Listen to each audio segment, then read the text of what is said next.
Hello नमस्कार दोस्तों, मैं डीएस स्वागत करता हूं आप सभी का आपके अपने परिवार लर्न विद डीएस सर में। दोस्तों आज हम देखने वाले हैं एक बार फिर से रीजनिंग की एक अति महत्वपूर्ण क्लास। आज है साथियों रीजनिंग की प्रैक्टिस सेट संख्या 68। और इससे पहले कि यदि आपने 67 पार्ट नहीं देखे हैं तो पिछले पार्ट्स को भी जा करके देखिएगा। एग्जाम से रिलेटेड बहुत ही इंपॉर्टेंट क्वेश्चंस पिछले पार्ट्स में करवाए गए हैं। दोस्तों यदि आपको पिछले पार्ट देखने हैं तो जैसे ही आप हमारे चैनल को ऑन करेंगे और वीडियो सेक्शन में जाएंगे तो सारे के सारे पार्ट्स आपको क्रम से लगे हुए मिल जाएंगे। चलिए दोस्तों अगर बात कर लेते हैं आज जो क्लास रहने वाली है उसमें किस तरह के टॉपिक को डिस्कस किया जाएगा, किस तरह के क्वेश्चन रहेंगे। तो साथियों याद रखेंगे आज एक बार फिर से टॉप 15 क्वेश्चन रहेंगे, जिनमें से आपका कुछ इस तरह से क्वेश्चन होगा जैसे कि क्वेश्चन नंबर 15 गाजर सब्जी और भोजन, इनमें से कौन सा वेन आरेख बनेगा। इसके अतिरिक्त दोस्तों याद रखेंगे क्वेश्चन नंबर 5 कह रहा है यदि ए सी बी बराबर ये है, डी ई एफ बराबर ये है तो ए ई डी बराबर क्या हो जाएगा। ठीक है, इसका कोड बताना है। इसके अतिरिक्त साथियों क्वेश्चन नंबर 1 है। क्वेश्चन नंबर 1 कह रहा है कि प्रथम यदि अंतिम से संबंधित है तो निष्ठा किससे संबंधित हो जाएगी। और भी इंपॉर्टेंट क्वेश्चन रहेंगे जो आपके एग्जाम्स में निरंतर पूछे जाते हैं। चलिए चलते हैं आज के पहले क्वेश्चन की तरफ। इससे पहले साथियों ये जो अपनी रीजनिंग की क्लास है कौन कौन से एग्जाम्स के लिए इंपॉर्टेंट साबित रहने वाली है तो याद रखेंगे जैसे आपका एसएससी जीडी का exam, MTS, CHSL, CGL, CPO, UPSI, UP police, Bihar police, Agniveer, clerk, Rajasthan police, Delhi police.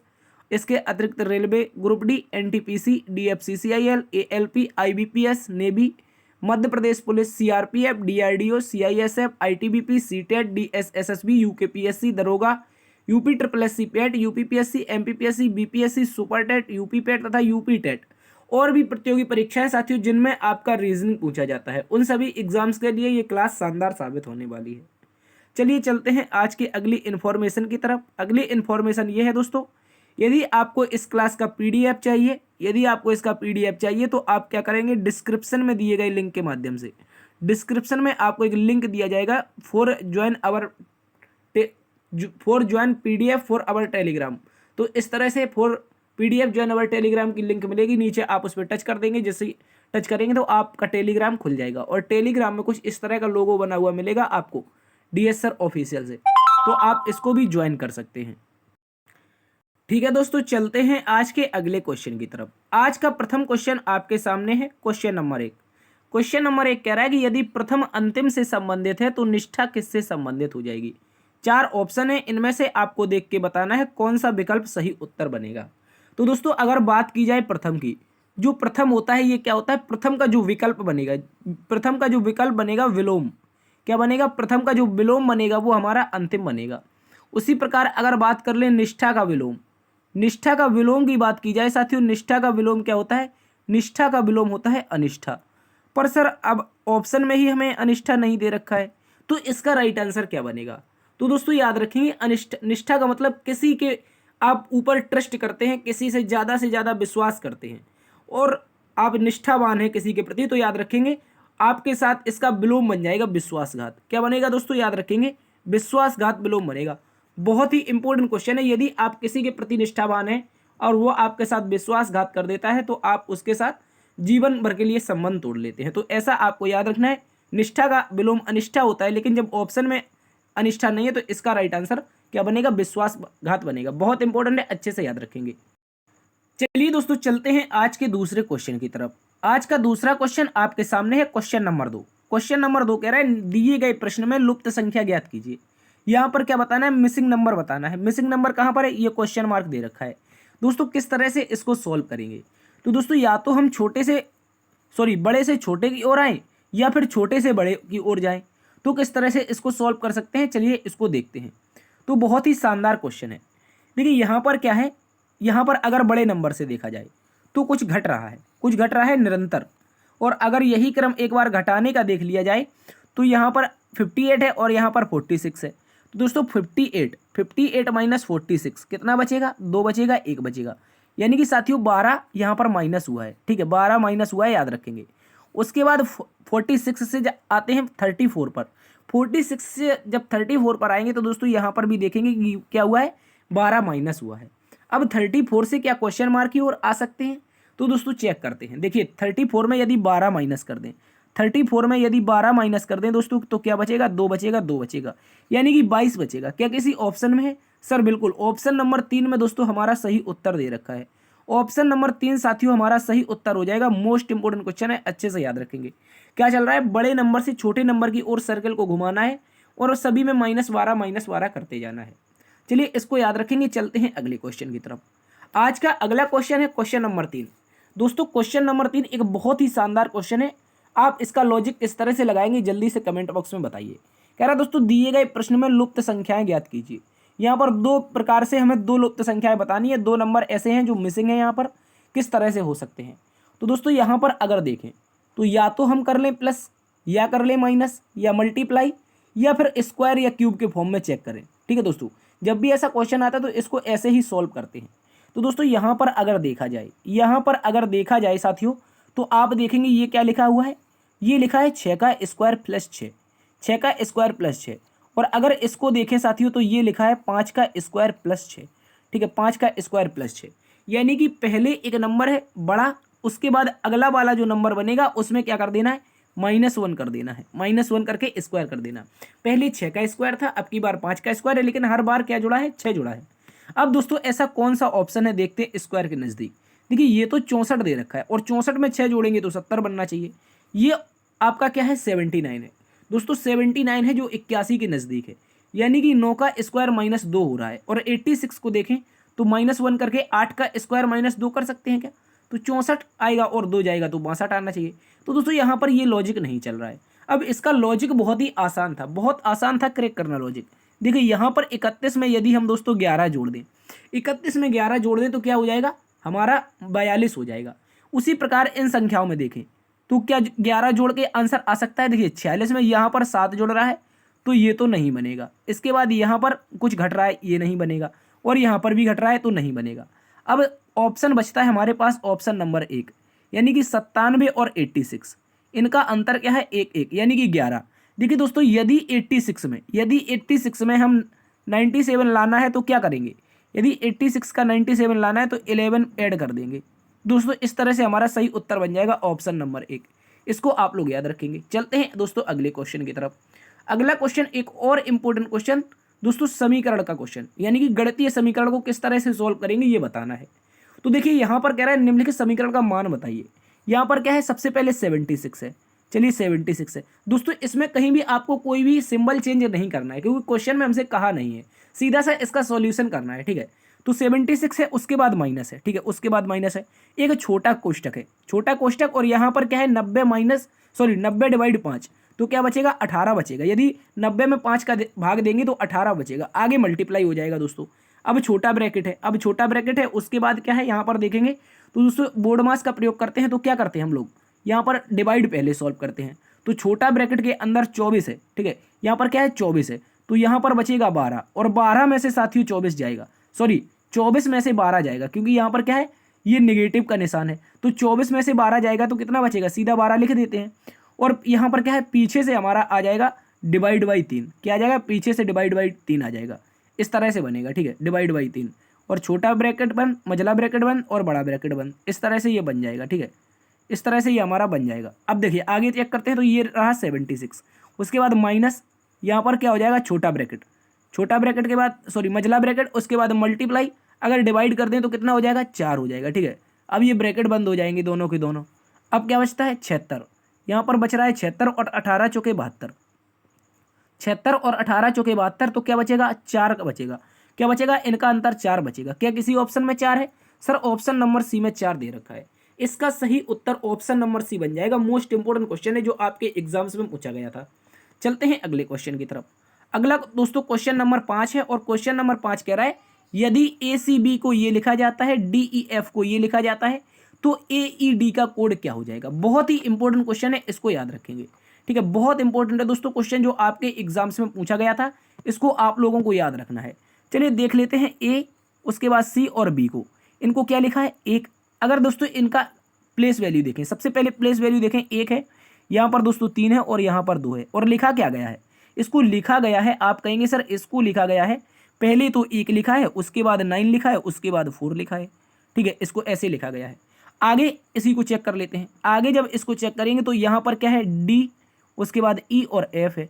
इसको क्या है, इसका प्लेस वैल्यू होता है सबसे पहले 4, फिर 5 और 6, इस तरह से इसका प्लेस वैल्यू बनता है। लेकिन इसे लिखा है 16, उसके बाद सर 25, आगे हो जाएगा हमारा 36, ऐसे लिखा गया है। अब देखिए, अब बताना कोड किसका है। आप कहेंगे सर बताना है हमें कोड AED का। AED का ए का जो प्लेस वैल्यू बनेगा दोस्तों वो 1 बनेगा, ए का प्लेस वैल्यू 1 और ई का हो जाएगा 5 और डी का हो जाएगा 4। यानी कि देखो यहाँ पर क्या है, 1 का स्क्वायर 1 है, 3 का स्क्वायर 9 है, 2 का स्क्वायर 4 है। यानी कि जो भी प्लेस वैल्यू है उसका स्क्वायर करना है साथियों, जो भी प्लेस वैल्यू है उसका स्क्वायर करना है। तो यहाँ पर 4 का स्क्वायर 16, 5 का स्क्वायर 25, 6 का स्क्वायर 36। अब बताना किसका है, 1 का स्क्वायर 1 होना चाहिए। यानी कि ऑप्शन नंबर 1 से शुरुआत होगी तो पहला ही ऑप्शन सत्य हो सकता है, ठीक है। इसके बाद 5 का स्क्वायर सर कितना होता है, 25 होता है, ठीक है, 5 का 25 और 4 का 16। लेकिन ऑप्शन नंबर 1 में तो दोस्तों 1-9-16 दे रखा है। क्या 1-25-16 किसी में है, क्या 1-25-16 किसी में है? आप कहेंगे सर नहीं है, तो आप एक नया ऑप्शन बना लीजिए और इसको नाम दे दीजिए ऑप्शन नंबर ई। ऑप्शन नंबर ई में 1-25-16 हमारा सही उत्तर हो जाएगा, इसको याद रखेंगे। चलते हैं दोस्तों अगले क्वेश्चन की तरफ। अगला क्वेश्चन, क्वेश्चन नंबर 6, ये भी एक इंपॉर्टेंट क्वेश्चन है। कह रहा है रमेश 33 विद्यार्थियों की एक कक्षा में 13वीं स्थान पर है। श्रेणी के अनुसार सुरेश से नीचे 5 विद्यार्थी हैं, रमेश और सुरेश के बीच कितने विद्यार्थी स्थित हैं ये बताना है। बहुत ही इंपॉर्टेंट क्वेश्चन है, बहुत ही शॉर्ट ट्रिक से इसको सॉल्व करेंगे।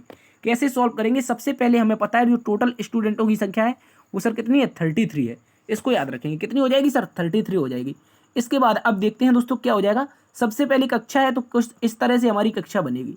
ये मान लीजिए एक कक्षा बन गई है और इस कक्षा में जो स्थान है वो रमेश का स्थान 13वां दे रखा है। कौन सा, 13वां, याद रखेंगे।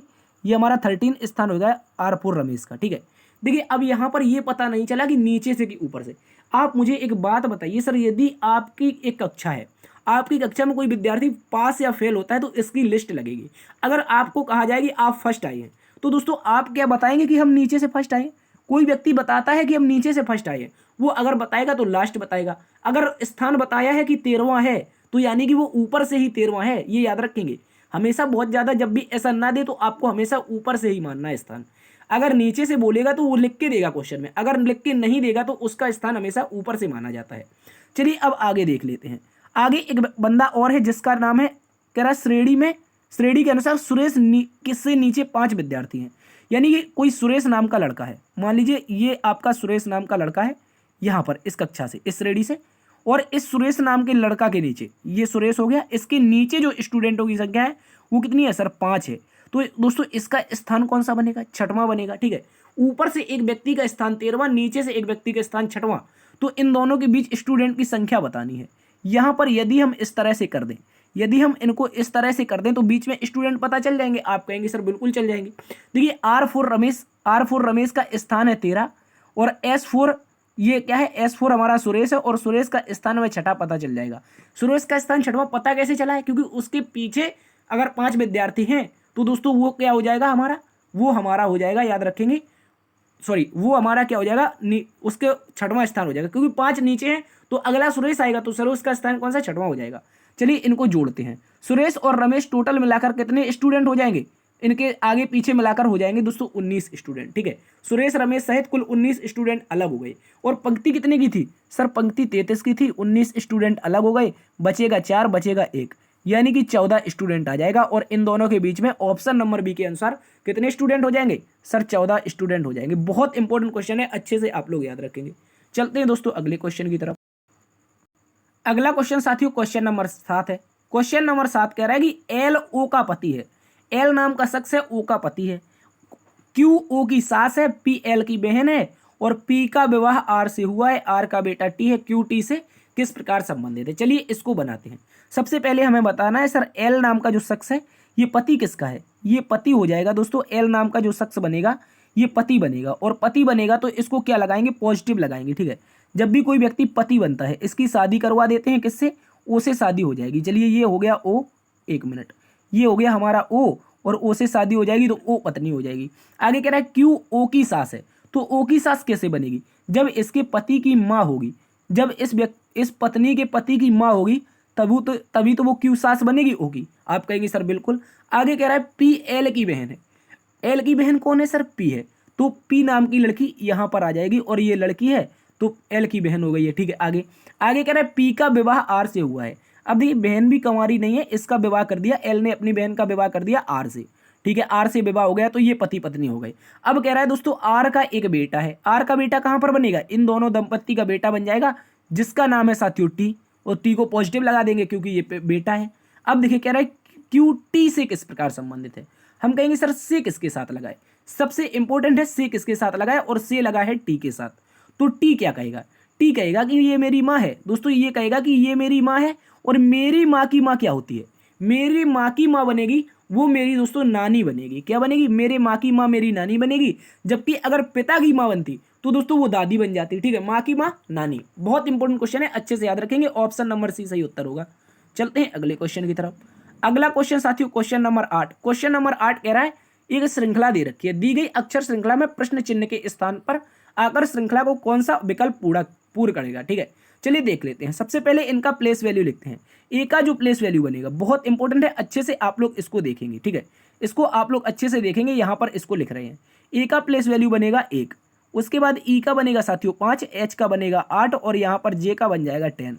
ठीक है, इसको याद रखेंगे। डी का बनेगा दोस्तों 4, अगला वाला देख लेते हैं। ठीक है, डी का 4 और आगे एच का 8 बनेगा, के का 11 बनेगा और एम का 13 बन जाएगा। ठीक है, इसके बाद हमारा क्वेश्चन मार्क आएगा। ठीक है, इन सभी के स्थान पर क्या आएगा? क्वेश्चन मार्क आएगा। ये क्वेश्चन मार्क हो गया। अब क्या होना चाहिए सर? जे, जे का जो प्लेस वैल्यू होता है वो 10 होता है सर। जे का प्लेस वैल्यू 10 होता है, उसके बाद एन का प्लेस वैल्यू 14 होता है, आगे क्यू का प्लेस वैल्यू 17 होता है, एस का प्लेस वैल्यू 19 होता है। इसके अतिरिक्त आगे एम का दोस्तों 13 होता है, उसके बाद यहाँ पर क्या हो जाएगा? एम के बाद क्यू है तो 17 हो जाएगा। क्या हो जाएगा? क्यू है तो दोस्तों 17 हो जाएगा, और दोस्तों उसके बाद क्यू 17 और आगे क्या है? टी, टी हो जाएगा हमारा 20 पर, उसके बाद वी हो जाएगा 22 पर। अब देखिए इसका लॉजिक क्या चल रहा है। आप जब आप इसका लॉजिक चेक करेंगे दोस्तों तो यहाँ पर क्या हुआ है? +3 हुआ है। क्या हुआ है? +3 हुआ है। और यहाँ पर क्या होना चाहिए? क्योंकि यहाँ पर भी हमारा देखिए यहाँ पर भी हमारा +3 है, तो इसमें भी 4 में अगर +3 कर देंगे तो 7 पर जी बनेगा। क्या बनेगा? 7 पर जी। तो जी से शुरू होने वाले ऑप्शन सही होंगे। उसके बाद अब पहली लाइन तो चेक, यानी कि जी से शुरुआत होनी चाहिए। अब दूसरी लाइन चेक करते हैं। दूसरी लाइन 5 3 8, 8 3 11, अगर 11 आ जाए और 11 पर होता है के, और 11 3 14, 14 3 17, तो जीके से शुरुआत होनी चाहिए। जीके से शुरुआत ऑप्शन नंबर 1 की हो रही है, और दोस्तों ऑप्शन नंबर 1 हमारा सही उत्तर हो जाएगा। इसको याद रखेंगे। चलते हैं अगले क्वेश्चन की तरफ। अगला क्वेश्चन क्वेश्चन नंबर 9 बहुत ही एक इंपॉर्टेंट क्वेश्चन है। कह रहा है उस विकल्प दिए गए विकल्पों में से उस संख्या का चयन कीजिए जो निम्न श्रृंखला में प्रश्न चिन्ह का स्थान लेगी। ये हमारा प्रश्न चिन्ह दे रखा है, इसका स्थान बताना है कौन सी संख्या लेगी।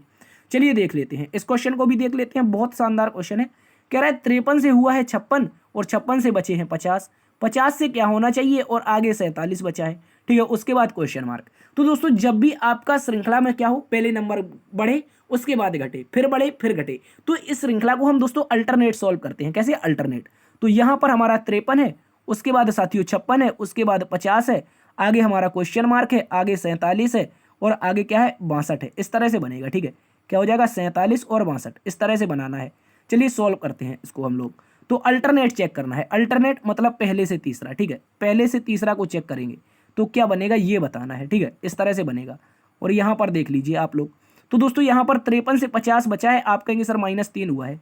50 से 47 बचा है, कहेंगे सर -3 हुआ है। इसके बाद ऊपर भी चेक कर लेते हैं। तो ऊपर चेक करेंगे दोस्तों तो 56 से क्या होना चाहिए? अगर +3 कर दें, 56 से +3 कर दें तो 59 आ जाएगा हमारा। क्या आ जाएगा? 59। और 59 से +3 कर दें, 59 3 कितना होगा? 62। तो क्वेश्चन मार्क के स्थान पर आ जाना चाहिए 59। 59 दोस्तों हमारा सही उत्तर हो जाएगा। मोस्ट इंपोर्टेंट क्वेश्चन है, इसको भी आप लोग अच्छे से याद रखेंगे, एग्जाम में ऐसा क्वेश्चन पूछा जाता है। चलते हैं दोस्तों अगले क्वेश्चन की तरफ, इसको भी आपको याद रखना है। अगला क्वेश्चन क्वेश्चन नंबर 10।